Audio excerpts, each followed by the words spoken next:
Abbiamo inaugurato la nostra filiale di Candiana, la sesta in Veneto, sesto direi sesto, tutto quanto sei. Sesta filiale dicevo, dopo quelle di Motta, Adria, Quarto d'Altino, Vedelago e San Pietro in Gu, per essere sempre più vicini ai nostri clienti. In effetti in questo momento qua possiamo dire che abbiamo una filiale ogni 60 km, che un cliente John Deere non farà mai più di 30 km per avere un punto di assistenza.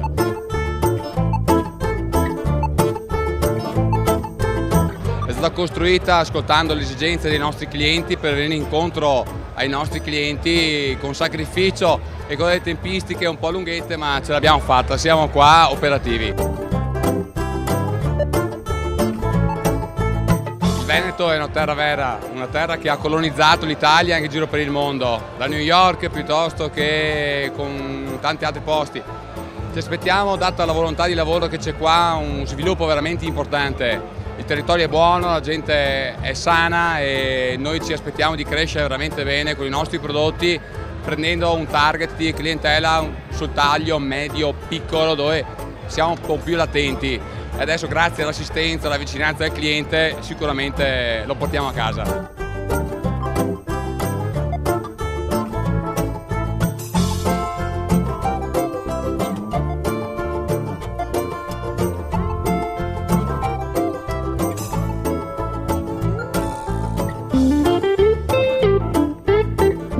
La filiale di Quarto d'Altino verrà, cominciamo il trasloco nel mese di agosto, chiuderemo la filiale di Quarto d'Altino perché dopo aver aperto Vedelago sono a 23 km di distanza l'una dall'altra, quindi non ha senso averne due di così vicine, e apriremo a 90 di Piave dopo l'outlet lungo l'autostrada. Saremo operativi sicuramente lì dai primi giorni di settembre.